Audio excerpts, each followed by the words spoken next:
now we're almost there. When we hit start, our countdown works and it starts counting down from however minutes we tell it to. Here's a challenge for you. We know that the Pomodoro technique requires us to work for 25 minutes and then after 25 minutes to take a short break. And then it goes back to 25 and this repeats until we've done 4 sets of 25 minutes and then we get a long break.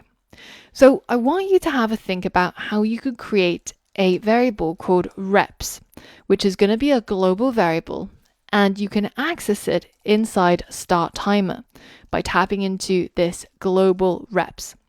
Now, using the modulo or some other sort of mechanism that you can think of, see if you can figure out how to get our countdown timer to count down a different number of minutes. For example, we would start out with work seconds, which is going to be the work in minutes times 60. And then we have our short break seconds and our long break seconds.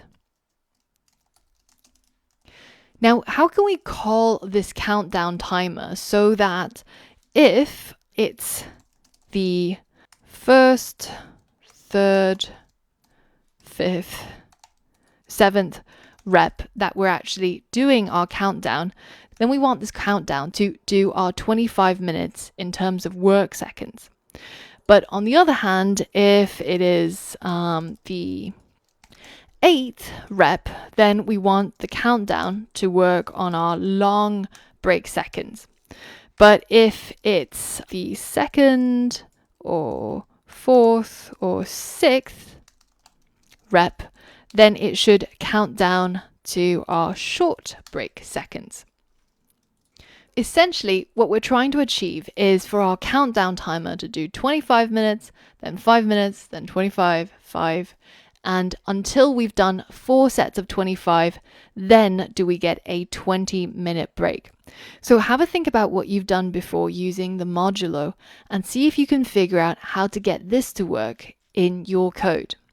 Pause the video and see if you can complete this challenge. Alright, so what we want to do is first, when we start the timer, to increase the reps. So we're going to increase it by 1. So now it starts out at the first rep, or the first repetition. Now on this first repetition, it's going to need to run this particular line of code. And then when it gets to the second repetition, it needs to run this line of code. And finally, when it gets to the 8th repetition, then it needs to run this line of code. So we can actually use a if statement to check for all of these things. So here we can check to see if the reps modulo by 8 is equal to 0.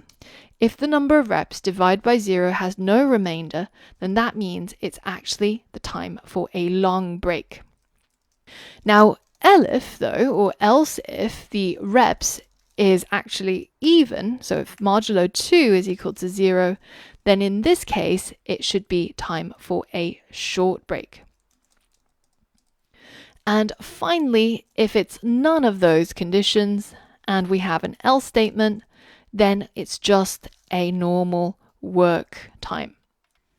Now, we might think that's all that's required, but as usual, we have to test it to be sure.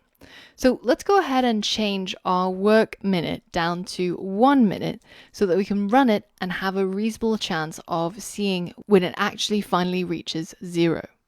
Once our timer counter goes down to 0, we would expect it to go to a 5-minute break, but it doesn't. It actually just stops.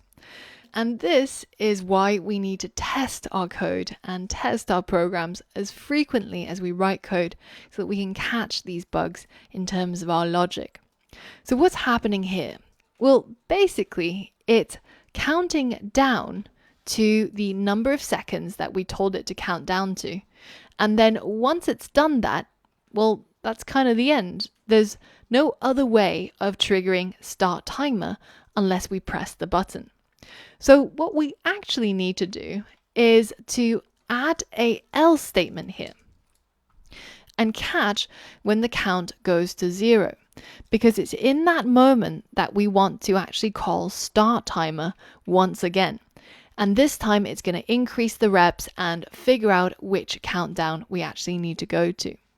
So if we run this code again and I fast forward through the timer, you can see that now once it hits 0, it's going to go straight to our 5-minute break and it continues the timer. Now, as the user though, it's quite hard to tell whether if I'm in a work section or if I'm in a break section and what's actually going on. So we should improve the user experience by changing this title from saying timer to whatever it is that the user should be doing. So if they are in this long break countdown, then it should say break. If they're in a short break section, it should say break. And if they're in the work section, then it should say work. So the label that we need to change is this title label. And I also want to change the color, the foreground color, so that when it's work, it's green, when it's a short break, it's pink, and when it's a long break, it's red. So of course, I'm referring to these constants over here. See if you can complete this as a challenge and get that label to change to display to the user what they should be doing each time. Pause the video and complete this challenge. Okay, so when they're on a long break, we're going to get our title label to configure it and change the text to say break. And we're also going to configure the foreground color at the same time, and we're going to make this the red color. Now for the next one, which is the short break, it's also going to read break, but in this case, the foreground color is going to be pink. And finally, when they should be working, the foreground color is going to be green and the label is going to read work. So now when it's during a work session, it will say work. And when it switches to the break time, then it's going to say break. And because this is pink, this is of course the short break. And we can also see that we've got 5 minutes and counting. And when it gets to the long break, after 4 sessions of work, then the text would be red and the countdown would show 20 minutes. We're pretty much almost there. There's just a couple of loose ends to tie off. One is to change this part so that we actually get a check mark for every successful work session we complete, and also to make sure that our reset button works so that when we click on it, the timer stops and goes back to 0. So for all of that and more, I'll see you on the next lesson.